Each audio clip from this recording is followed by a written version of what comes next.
GS for all की इतिहास की इस कक्षा में आपका स्वागत है। आज आइए हम मुगल प्रशासन यानी मुगल एडमिनिस्ट्रेशन को समझते हैं, जिसमें देखिए मुगल साम्राज्य बहुत से सूबों में बटा हुआ था और सूबे बहुत से सरकार में बटे हुए थे और सरकार परगना या महाल में बटा हुआ था और महाल जिला या दस्तूर कहलाता था। और देखिए ग्राम जिले कई ग्राम में बटे हुए थे जिसे मावदा या दीह कहा जाता था और ये मावदा के अंतर्गत छोटी छोटी बस्तियां होती थी जिसे नागला कहा जाता था। तो यह जो हियार्की है यानी ऊपर से नीचे का जो पादानुक्रम है उसको आप ध्यान में रखिए। जैसे आप मुगल साम्राज्य, सूबे, सरकार, परगना या महाल, जिला, दस्तूर, ग्राम या मावदा या दीह और मावदा के अंतर्गत छोटी छोटी बस्तियां आती थी जिसे नागला कहते थे। तो क्योंकि मुगल का समय के अनुसार उत्तर से दक्षिण दोनों भारत में विस्तार हुआ है। मुगल काल के प्रमुख कुछ अधिकारी को देखा जाए जिसमें सूबेदार का नाम आता है जो प्रांत के कार्यकारिणी का प्रमुख होता था। मतलब कार्य प्रांत का अधिपति माना जाए तो सूबेदार ही होता था। और दीवान प्रांतीय राजस्व का प्रधान दीवान कहलाता था और इसी के अंतर्गत मुगल प्रशासन के तमाम प्रांत के राजस्व, भूमि एवं बंदोबस्ती व्यवस्था इसी के अंतर्गत होती थी। लगान का निर्धारण दीवान के द्वारा ही किया जाता था। अब देखिए बख्शी प्रांतीय सैन्य का प्रधान बख्शी कहलाता था। और चौथा अधिकारी देखिए फौजदार है, जिले का प्रधान सैन्य अधिकारी फौजदार कहलाता था। और आमिल या अमलगुजार जिले का राजस्व अधिकारी आमिल या अमलगुजार कहलाता था। यही किसानों से इसका डायरेक्ट संपर्क रहता था और यही भूमि के उपज के आधार पर लगान का निर्धारण करने के लिए जिम्मेदार होता था। कोतवाल देखिए नगर का प्रधान कोतवाल कहलाता था। सिकदार परगने का प्रमुख अधिकारी सिकदार कहलाता था, जो कि आप दिल्ली सल्तनत में भी पढ़े थे। सिकदार के सिकदारान प्रमुख शब्दावलियों को देखा जाए मंत्री परिषद विजारत ही कहलाता था। और वजीर बाबर के काल में यह महत्वपूर्ण पद था, लेकिन अकबर के काल आते आते वजीर के स्थान पर वकील शब्द का प्रयोग किया जाने लगा, जो कि देखिए बादशाह के बाद कार्य संचालन का महत्वपूर्ण पद था। और अकबर ने आगे चल के वकील के कर्तव्य को दीवान, मीर बख्शी, सद्र उस सद्र, मीर समन आदि भागों में बांट दिया। अधिकारी के रूप में आपने दीवान को देखा।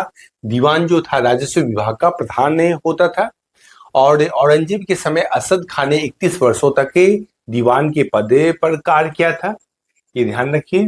और लगानहीन भूमि यानी मदद मास का निरीक्षण सद्र उशद्र नामक के अधिकारी करता था।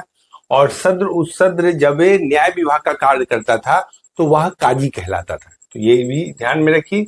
और शेर शाह द्वारा प्रारंभ की गई भू राजस्व पद्धति जो अपनाई गई थी वो राय पद्धति कहलाती थी। देखिए राय लिखा हुआ है, जबकि क्या है राय शुद्ध उच्चारण है इसका।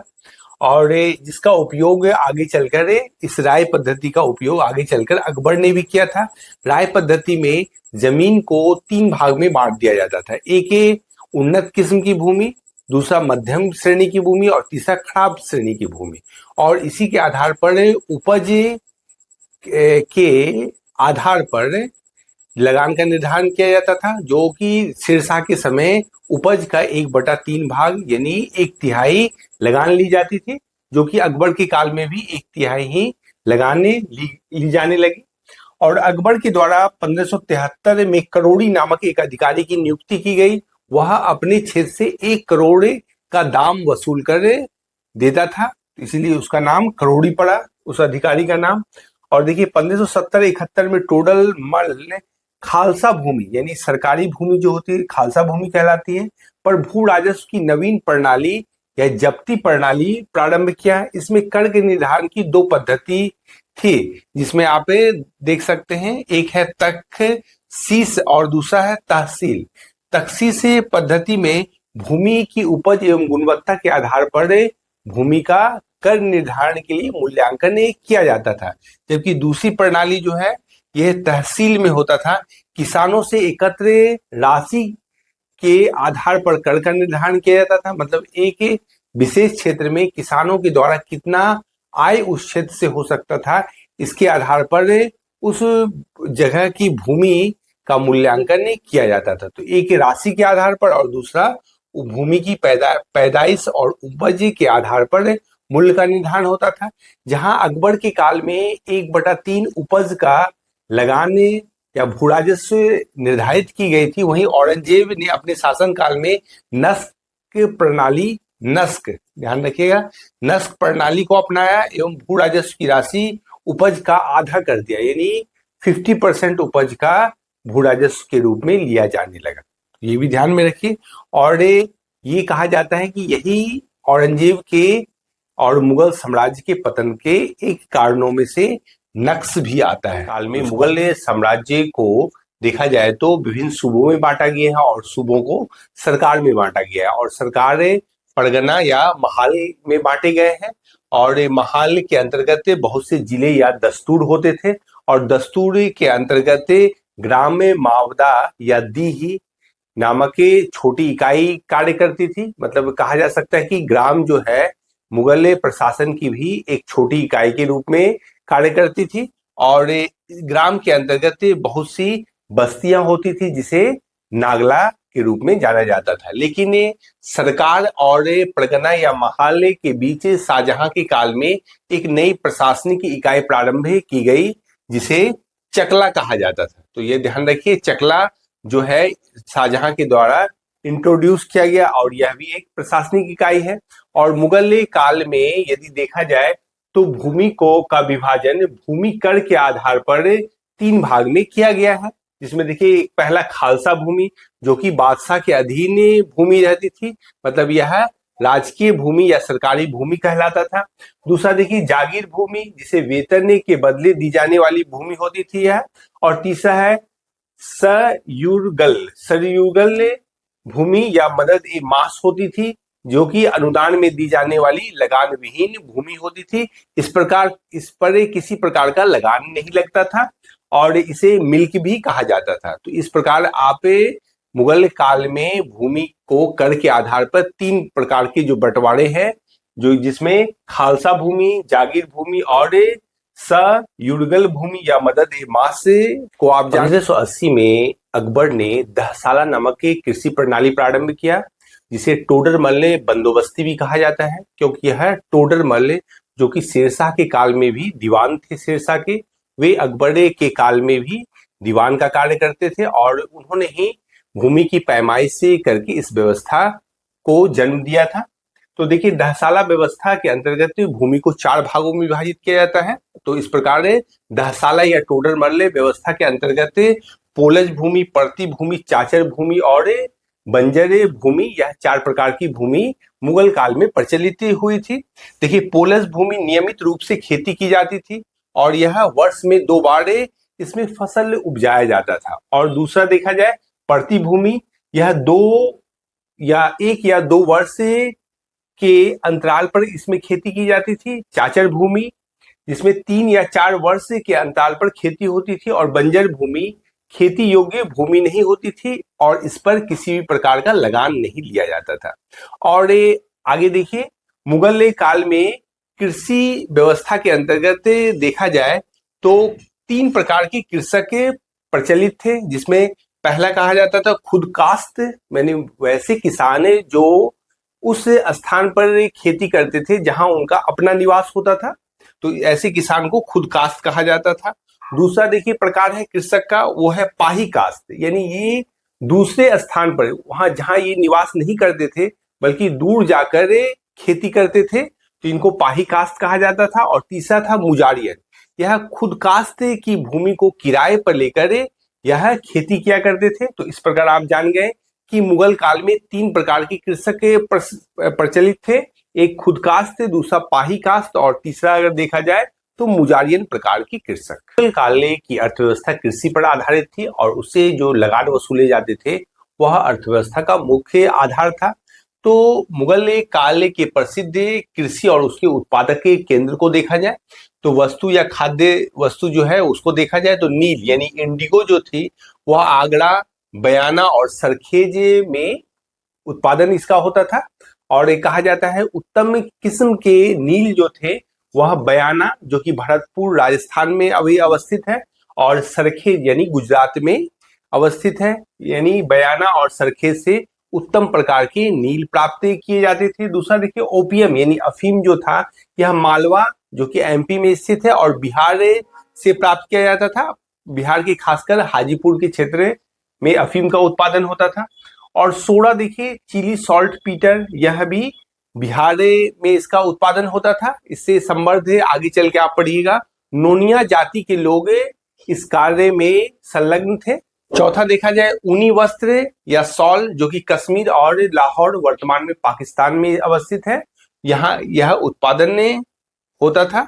और कपड़ा उद्योग के अंतर्गत ददनी प्रथा प्रचलित थी। मुगल काल में जो ददनी प्रथा होती थी, इसका अर्थ हुआ कारीगर या बुनकर को अग्रिम में भुगतान किया जाता था, यही ददनी कहलाती थी। और देखिए अब सिक्के मुगल काल में या रुपये जो जारी हुए थे उससे कुछ तथ्य है संबंधित है। जैसे मुगल काल में सिक्के की सर्वाधिक ढलाई औरंगजेब के समय हुई थी और आना सिक्के का प्रचलन शाहजहां ने किया था। आना जो कि आप जानते हैं वर्तमान में भी प्रचलित है, 50 पैसा यानी 8 आना, और चवन्नी जो कि बंद कर दिया गया है और वो 4 आने के रूप में है, और सिक्के को 12 आना कहा जाता है। तो इसका आने का प्रचलन शाहजहां ने किया था और शाहजहां ने ही सबसे पहले मुगल काल में सिक्के पर अपनी आकृति खुदवाई थी, जिसमें आकृति में सिक्के पर ये स्वयं शाहजहां और नूरजहां का अंकन करवाया। मुगल काल में सबसे बड़ा सिक्का संसब था जो कि सोने का सिक्का होता था। और अगर देखा जाए तो स्वर्ण का मतलब सोने का सबसे प्रचलित सिक्का इलाही था, लेकिन अगर देखा जाए तो सर्वाधिक सोने के प्रचलित सिक्के मुगल काल में मुहर कहलाते थे, तो ये ध्यान में रखिएगा। और मुगल कालीन अर्थव्यवस्था का आधार चांदी का सिक्का था और दैनिक लेन देन के लिए तांबे का दाम का प्रचलन था और 1 रुपया बराबर 40 दाम कहलाता था। और दस्तक देखिए, दस्तक यानी परमिट व्यवसाय में प्रचलित व्यवस्था थी और मुगल कालीन प्रचलित सिक्के। तो ये 6 सिक्के जो है साधारणतः यह सोने के ही सिक्के होते थे जो कि अपने अपने मान के अनुसार थे, जिसमें यहाँ पर देखा जाए तो अधिकतर तोले में इसका भारमान होता था। जैसे अभी ग्रेन के आधार पर भारमान तय किया जाता है सिक्के का, तो मुगल काल में तोले के आधार पर मतलब 1 तोला बराबर अगर देखा जाए तो 11.7 ग्राम के करीब करीब होता है। तो इसको आप ध्यान में रखिएगा। तो देखिए यहाँ मुहर जो है सर्वाधिक प्रचलित सोने का सिक्का था, संसब सबसे बड़ा सोने का सिक्का था और यह अकबर द्वारा प्रचलित किया गया था और यह 101 तोले का सिक्का था। दूसरा देखिए इलाही, यह भी सोने का गोल सिक्का था और जिसे अकबर ने ही प्रचलित किया था। और रहस्य गोल व चौकोर दोनों प्रकार का यह सोने का सिक्का था और यह 5.5 तोले का भारमान इसका था। और अतमाह जो था यह 25 तोले का सोने का सिक्का और विंसात जो था 20 तोले के सोने के सिक्के थे।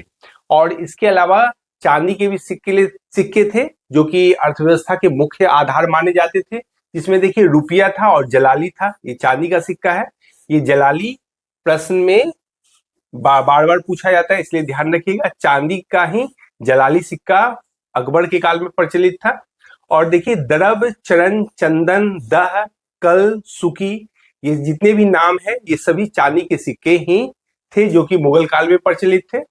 मुगल काल में लगान वसूलने की 3 प्रकार की प्रथा प्रचलित थी, जिसमें पहला देखिए गल्ला बख्शी है, दूसरा नस्ख है और तीसरा जब्ती है। तो पहला जो गल्ला बख्शी थी इसके अंतर्गत मुगल काल में यह प्रचलित व्यवस्था थी जिसमें किसानों और सरकार दोनों को लाभ होता था। इसमें फसल जो कटती थी उसका ढेर लगाकर अनुमान के अनुसार 1/3 या 1/4 सरकार के द्वारा लगान वसूल की जाती थी उपज का, और जिसमें सूखा या बाढ़ की स्थिति में इसे किसानों को फायदा होता था। दूसरा देखिए नस्क, यह खड़ी फसल का अनुमान लगाकर मतलब तैयार फसल का अनुमान लगाकर लगाने की दर निर्धारित की जाती थी और फसल कटने के उपरांत नस्क लगान के रूप में सरकार को अदा की जाती थी। और यह देखा जाए तो औरंगजेब के काल में उपज का 1/2 भाग यानी 50% हो गया। और तीसरा देखिए प्रणाली थी लगान वसूलने की, यह जब्ती प्रणाली थी जो कि दहसाला या टोडर मल्ल व्यवस्था में खासकर अकबर के काल में ये आई थी। इसके अंतर्गत बोई गई फसल, जहां नस्क में खड़ी फसल का अनुमान लगाया जाता था, वहीं यहाँ बोई गई फसल का अनुमान सरकार द्वारा लगाई जाती थी, और जब फसल तैयार हो जाती थी तो उस पर इसका कर निर्धारित किया जाता था, जो कि मुगल काल में 1/3 मतलब 1/3 ही ज्यादातर प्रचलित थे। मुगल सैन्य व्यवस्था को देखा जाए तो मुगल की सेना के 4 भाग थे। एक पैदल सैनिक के, दूसरा घुड़सवार सैनिक, और तीसरा तोपखाना, और चौथा हाथी सेना। अगर मुगल की सैन्य व्यवस्था को देखा जाए तो यह मंगोलिया में प्रचलित प्रशासनिक व्यवस्था मनसबदारी व्यवस्था पर आधारित थी। तो यहाँ पे देखिए, मुगल कालीन सैन्य व्यवस्था पूर्णतः मनसबदारी व्यवस्था पर आधारित थे। इसे अकबर के काल में प्रारंभ किया गया था। और यहाँ पे देखिए, मनसबदार का मतलब होता है कि जागीरदार जो सैनिक के रख रखाव के लिए जमीन का एक एक टुकड़ा लेते थे। और यहाँ मनसब का मतलब पद या ओहदा से होता है। तो ये आपको ध्यान रखना है कि मनसब मतलब जात और सवार नामक 2 टर्म में विभेदित था, और यह दशमलव प्रणाली पर आधारित व्यवस्था थी। मतलब एक जात है तो उसका मतलब उसके पास 2 घुड़सवार होते थे। इस प्रकार अगर 10 जात है का रैंक है तो उसके पास 20 घुड़सवार सैनिक होंगे। तो यहाँ पर देखिए, 10 से 500 तक मनसब प्राप्त करने वाले को मनसबदार कहा जाता था, और 500 प्लस से 500 से अधिक मनसब से लेकर 2500 मनसब तक जिन्हें रहता था उन्हें उमड़ा कहते थे, और 2500 से अधिक और मनसब प्राप्त करने वाले अमीर ए आजम कहलाते थे। तो ध्यान में रखिए आप इसको, उमड़ा को, मनसबदार को और अमीर ए आजम को, लेकिन इन्हें सम्मिलित रूप से मनसबदार ही कहा जाता था जो मनसब धारण करते थे। और जात से व्यक्ति की वेतन एवं प्रतिष्ठा मतलब देखा जाए वो क्या पाता था, और उसका स्टेटस या ओहदा क्या था वो बताता है। एवं सवार से दस्तों की संख्या यानी घुड़सवार कितने सैनिक हैं वो प्राप्त होता था इससे। अकबर के काल में देखा जाए तो 5000 से अधिक जात धारण करने वाले मनसबदारों की संख्या 29 हो गई थी। वही औरंगजेब के काल में 5000 से अधिक जाते धारण करने वाले मनसबदारों की संख्या देखा जाए तो 79 हो गई थी। तो ये ध्यान में रखिएगा। और जहांगीर के समय में सवार पद में 2 अस्प और सिंह अस्प का प्रचलन किया गया, और महावत खां पहला व्यक्ति था जिसे यह 2 अस्प और सिंह अस्प की उपाधि प्रदान की गई, मतलब यह पद उसे प्रदान किया गया था। मुगल काल में आपने मनसबदारी व्यवस्था देखा जो मूलतः मंगोलिया में प्रचलित थी, उसे अकबर ने अपने शासन व्यवस्था का आधार बनाया। और ये मनसबदारी प्रथा जहां आपने देखा कि वह दशमलव प्रणाली पर आधारित थे, इसमें 2 टर्म जात और सवार होते थे। वहीं आप पे शाहजहां ने देखा जाए तो मनसबदारों के अलावा मुगल बादशाह शाहजहां ने स्वयं फुटकर घुड़सवार को भी रखते थे, जो कि एक तरफ से वह विशेष प्रकार के अधिकारी होते थे जिन्हें अहदी कहा जाता था। और ये अहदी भद्र यानी सज्जन घुड़सवार होते थे, और उन्हें सामान्य घुड़सवार से वेतन भी अधिक मिलता था। और देखिए, अहदी विश्वस्त सैन्य दस्ता होते थे जिसकी भर्ती स्वयं मुगल बादशाह खासकर शाहजहां करते थे, और इनकी हाजिरी लेने के लिए एक अलग अधिकारी भी होता था। और यदि देखा जाए तो कुछ अहदी 5-5 घोड़े भी रखते थे, और कुछ ऐसे अहदी थे जो 1 या 2 घोड़े रखते थे। कहा जा सकता है कि यह एक मुगल बादशाह शाहजहां ने जिसका प्रचलन शुरू किया था, यह विश्वस्त अधिकारी बादशाह के होते थे। और अहदियों के कर्तव्य भी भिन्न भिन्न होते थे। यह देखिए, अधिकतर अहदी जो मुगल दरबार से संबंधित थे वे या तो सरकारी कार्यालय में मुंशी का काम करते थे, या वो चित्रकार होते थे, या शहरी कारखाने में अधिकारी जैसे कि फोरमैन आदि का भी काम करते थे। तो इस प्रकार आपने अहदी के विषय में जानकारी प्राप्त की जो कि शाहजहां के काल में प्रचलित हुआ था। और इस तरह आप पूरे मुगल प्रशासन को देखें और मुगल की जो सैन्य व्यवस्था है उससे भी परिचित हुए। तो इस तरह आप मुगल काल को संपूर्ण रूप से पिछली कक्षा में एक एक अध्याय के साथ देख सकते हैं। सबको स्वतंत्र रूप से दिया गया है और लूसेंट की कंप्लीट प्लेलिस्ट में जाकर आप कंप्लीट मुगल वंश को भी देख सकते हैं। तो इसी के साथ ये कक्षा समाप्त होती है। फिर हम अगली कक्षा में मिलते हैं। धन्यवाद।